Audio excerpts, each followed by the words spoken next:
दोस्तों, ये crime story एक शादीशुदा आदमी बाबूराम की दिल दहला देने वाली क्राइम स्टोरी है, जिसने अपने प्यार को पाने के लिए बड़ी ही बेरहमी से एक नहीं बल्कि दो मर्डर की, जिसमें एक उसकी पत्नी नीलम और दूसरी उसकी साली संगीता थी।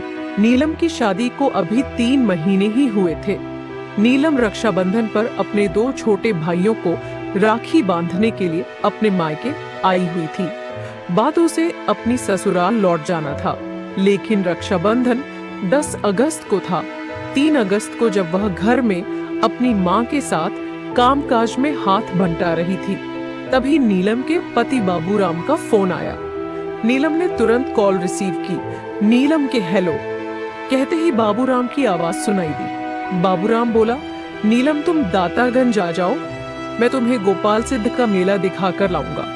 नीलम ने बहाना बनाकर उसे टालना चाहा, तो बाबूराम बोला, देखो नीलम, ऐसा मौका बार बार नहीं आएगा, इसलिए आ जाओ, मैं तुम्हारा इंतजार कर रहा हूँ। बाबूराम ने अपनी बात कहकर जगह बता दी और फोन काट दिया। नीलम को बाबूराम पर बिल्कुल भरोसा नहीं था। 3 महीने में वह बाबूराम को जितना जान पाई थी, उससे उसे लगता था कि बाबूराम उसे पसंद नहीं करता, लेकिन वह उसका पति था और जिद कर रहा था, इसलिए जाना उसकी मजबूरी थी। नीलम ने अपनी माँ को बताया और फिर अपनी छोटी बहन संगीता को साइकिल पर बैठाकर दातागंज चली गई। जब देर शाम होने पर भी नीलम संगीता के साथ वापस नहीं लौटी, तो उसकी माँ को चिंता हुई। माँ ने यह बात अपने पति हरभजन को बताई, तो उन्होंने नीलम और संगीता की खोजबीन शुरू की। नीलम की ससुराल में फोन करके पता किया, तो वे दोनों वहां भी नहीं गई थी। बाबूराम भी घर पर नहीं था। हरभजन का परिवार बदायूं जिले के थाना दातागंज क्षेत्र के गांव केशवपुर में रहता था।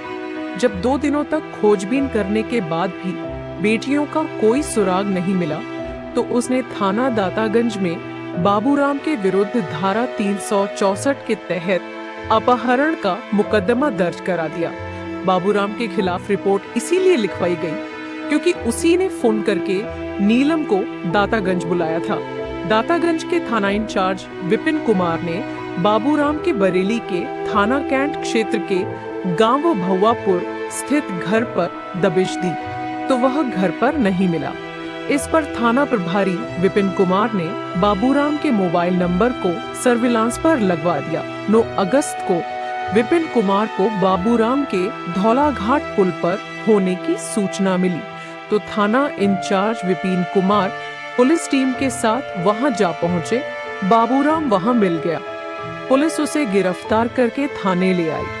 थाने में जब उससे पूछताछ की गई, तो उसने बताया कि उसने अपनी पत्नी नीलम और अपनी साली संगीता की उनके ही दुपट्टे से गला घोंटकर हत्या कर दी थी और दोनों की लाशें ढाका गांव में उसके मामा के गन्ने के खेत में पड़ी हैं।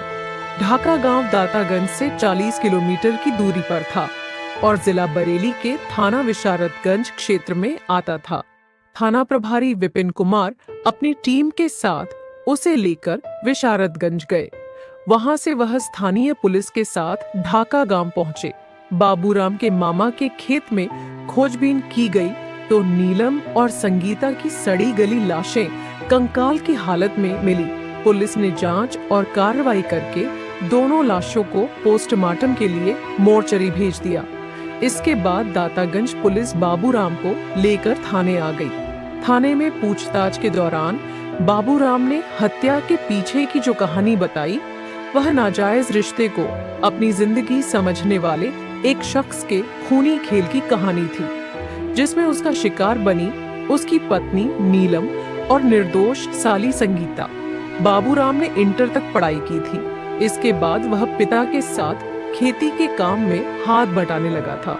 बाबूराम की ननिहाल बरेली के ढाका गांव में थी। बाबूराम के मामा की 3 बेटियां थी, जिनमें गीता सबसे बड़ी थी। 18 साल की गीता बहुत ही खूबसूरत थी। बाबूराम अक्सर अपने मामा के घर आता जाता रहता था। गीता से उसकी खूब पटती थी। दोनों के बीच भाई बहन का रिश्ता था। बचपन से एक दूसरे के साथ खेले थे, इसीलिए एक दूसरे से काफी घुले मिले हुए थे। जब दोनों जवान हुए तो बाबूराम को गीता की खूबसूरती कुछ अलग ही नजरिए से सुहाने लगी। रिश्ते की याद आती तो वह गीता पर से नजरें हटाने की कोशिश करता, लेकिन उसका दिल उसे ऐसा करने की इजाजत नहीं देता था। बाबूराम ने बहुत कोशिश की कि वह रिश्ते की मर्यादा बनाए रखे, लेकिन दिल के मामले में उसका वश नहीं चला। वह कोशिश करके हार गया। बाबूराम ने महसूस किया कि वह गीता को चाहने लगा है। बाबूराम ने अपने प्यार का करते हुए गीता से कहा, मुझे अपने प्यार की भीख दे दो, मैं तुम्हारे लिए पूरी दुनिया से लड़ जाऊंगा। गीता बोली, समाज की नजर में भाई बहन है, जब लोगों को पता चलेगा तो वे हमें कभी एक नहीं होने देंगे। तुम किस किस से लड़ोगे? बाबूराम बोला, मुझे किसी की फिक्र नहीं है, बस तुम एक बार हाँ कह दो। ठीक है, गीता ने बाबूराम को टालने के लिए कहा। ठीक है, बाबूराम बोला, कल सुबह मुझे बरेली जाना है, शाम तक लौट आऊंगा, तब तक तुम सोच लेना और मुझे अपना जवाब बता देना। कोशिश करना तुम्हारा जवाब मेरे हक में हो। इतना कहकर बाबूराम कमरे से बाहर चला गया। काफी सोच विचार कर गीता ने फैसला कर लिया कि उसे क्या करना है। अगले दिन की सुबह गीता के लिए कुछ अलग ही थी। बाबूराम के प्यार में डूबी हुई वह खोई खोई सी थी, लेकिन किसी को भनक तक नहीं लगी कि उसके दिमाग में क्या चल रहा है। उधर उस दिन गीता को बेसब्री से बाबूराम के लौटने का इंतजार था। बाबूराम रात को लगभग 9 बजे घर लौटा और घर के लोगों से मिलकर गीता के कमरे में आ गया। उसने आते ही गीता से पूछा, गीतू जल्दी बताओ, तुमने क्या फैसला लिया? गीता बोली, मेरा फैसला तुम्हारे हक में है। यह सुनकर बाबूराम खुशी से झूम उठा और उसने गीता को बाहों में भर लिया। गीता खुद को उससे छुड़ाते हुए बोली, अपने ऊपर काबू रखो, अगर किसी ने हमें इस तरह देख लिया तो कयामत आ जाएगी। हमारा प्यार शुरू होने से पहले ही खत्म हो जाएगा।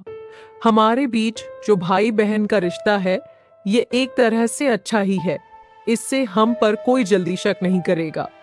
गीता भी बाबूराम की बात से सहमत हो गई और फिर उस दिन से दोनों का प्यार परवान चढ़ने लगा। दोनों एक साथ घूमने और फिल्में देखने जाने लगे। बाबूराम और गीता मामा फूफा के बेटा बेटी होने की वजह से भाई बहन लगते थे। ऐसे में दोनों के बीच जो कुछ भी चल रहा था उसे प्यार नहीं कहा जा सकता। दोनों बालिग थे, इसलिए नासमझी भी नहीं। बहरहाल उनके बीच पक रही खिचड़ी की खुशबू बाहर पहुंची तो लोग तरह तरह की बातें करने लगे। धीरे धीरे यह खबर दोनों के घर वालों तक पहुंच गई। सच्चाई का पता लगते ही दोनों के घरों में कोहराम मच गया।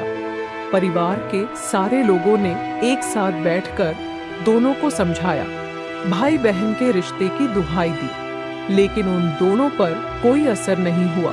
हालांकि घर वालों के सामने दोनों ने उनकी हाँ में हाँ मिलाई और एक दूसरे से कभी न मिलने का वादा किया। ऐसे में बाबूराम के पिता ने बाबूराम की शादी करने का फैसला किया। शादी भी ऐसी की चटमंगनी पट ब्याह भौवापुर गांव के ही एक परिचित ने उन्हें बदायूं जिले के गांव केशवपुर निवासी हरभजन की बेटी नीलम के बारे में बताया। यह बताने वाला हरभजन का एक रिश्तेदार था। नीलम को घर में पूनम के नाम से बुलाते थे। वह दातागंज के चिरौंजी लाल इंटर कॉलेज में इंटर की छात्रा थी। नीलम बहुत ही शांत स्वभाव की लड़की थी। जब नीलम के लिए बाबूराम का रिश्ता आया तो नीलम के पिता मना नहीं कर पाए। रिश्ता तय होने के बाद इसी साल 16 मई को दोनों का विवाह हो गया। नीलम मायके से विदा होकर अपनी ससुराल आ गई, लेकिन बाबूराम ने उसमें कोई रुचि नहीं दिखाई। बाबूराम पर तो गीता की दीवानगी छाई हुई थी। वह किसी हाल में उससे अलग होना नहीं चाहता था। वह अपनी शादी होने से तो नहीं रोक पाया, लेकिन शादी के बावजूद वह नीलम को अपनी जिंदगी की जीनत नहीं बनाना चाहता था। इसीलिए वह उसके साथ बेरुखी से पेश आने लगा। वह बात बात पर उस पर चिल्लाता, उल्टा सीधा बोलता। उसकी हरकतों से नीलम समझ गई कि बाबूराम उसे पसंद नहीं करता। जरूर उसने किसी मजबूरी के तहत उसने विवाह किया है। दूसरी ओर बाबूराम गीता से मिला तो उसने नाराजगी जताई और याद दिलाया कि उसने हमेशा उसी का रहने का वादा किया था, कोई भी उनके बीच नहीं आएगा। वह अपने वादे को कैसे भूल गया? इस पर बाबूराम ने उससे कहा कि वह अपने वादे को नहीं भूला है, उसके अलावा वह किसी और को अपनी जिंदगी नहीं बना सकता। लेकिन जब गीता ने नीलम को अपने रास्ते का रोड़ा बताया तो बाबूराम ने उससे कहा कि वह इस रोड़े को हमेशा के लिए अपने रास्ते से हटा देगा। इसके बाद बाबूराम ने नीलम की हत्या की साजिश रचनी शुरू कर दी। सावन के महीने में जब नीलम अपने मायके आई तो बाबूराम ने अपनी साजिश को अंजाम देने का फैसला कर लिया। इसके लिए उसने अपनी प्रेमिका के ही गांव और उसके पिता के खेत को ही नीलम का मृत्यु स्थल चुना। 3 अगस्त को बाबूराम ने नीलम को फोन करके कहा कि वह दातागंज आ जाए। वह उसको गोपाल सिद्ध का मेला दिखाने के लिए साथ ले जाएगा। नीलम ने आनाकानी की, लेकिन बाबूराम नहीं माना। नीलम को उस पर भरोसा पहले से ही नहीं था, इसीलिए उसने अपनी बहन संगीता को साथ लिया और उसे साइकिल पर बैठाकर दातागंज पहुंच गई। वहां पहले से तय जगह पर बाबूराम उसका इंतजार करता मिला। वह दहेज में मिली, बाइक से आया था। नीलम की साइकिल एक जगह खड़ी करवाकर बाबूराम दोनों बहनों को बाइक पर बैठाकर मेला दिखाने ले गया। जब शाम होने लगी तो वह उन दोनों को बाइक पर साथ लेकर दातागंज से 40 किलोमीटर दूर ढका गांव की ओर चल दिया। नीलम ने पूछा तो उसने कहा कि उसे जरा मामा से काम है। इस बहाने वह मामा व अन्य घर वालों से मिल लेगी। उसके इस जवाब से नीलम चुप हो गई। बाबूराम ने अपने मामा के गन्ने के खेत पर जाकर बाइक रोकी और नीलम को खेत दिखाने के बहाने साथ लेकर खेत के अंदर चला गया। नीलम उस वक्त सलवार कुर्ता पहने थी। उसने अपना दुपट्टा गले में लटका रखा था। खेत के अंदर जाकर बाबूराम ने उसी दुपट्टे से गला घोंटकर उसकी हत्या कर दी। संगीता की हत्या करना बाबूराम की मजबूरी थी, क्योंकि अगर वह उसे नहीं मारता तो वह सब कुछ अपने घर वालों को बता देती। इस तरह संगीता बहन के साथ बेवजह मारी गई। दोनों बहनों की लाशों को वहीं पड़ा छोड़कर बाबूराम अपने मामा के घर आ गया। वहां उसने गीता को नीलम और संगीता की हत्या कर देने की बात बता दी। देर रात वह मामा के घर से निकलकर अपने घर पहुंचा। वहां उसे पता चला कि उसके ससुर हरभजन को पता है कि नीलम और संगीता उसके साथ गई थी और वह उनके और उसके बारे में पूछ रहे थे। यह सुनकर बाबूराम को अपने पकड़े जाने का भय सताने लगा तो वह घर से फरार हो गया। लेकिन बाबूराम के गुनाह ने उसका पीछा नहीं छोड़ा और अंत में वह पुलिस की गिरफ्त में आ ही गया। थाना प्रभारी विपिन कुमार ने इस केस में मर्डर की धारा 302 और धारा 201 और बढ़ा दी। प्राथमिक कानूनी कार्रवाई पूरी करके पुलिस ने बाबूराम को CJM की अदालत में पेश किया, जहां से उसे जेल भेज दिया गया।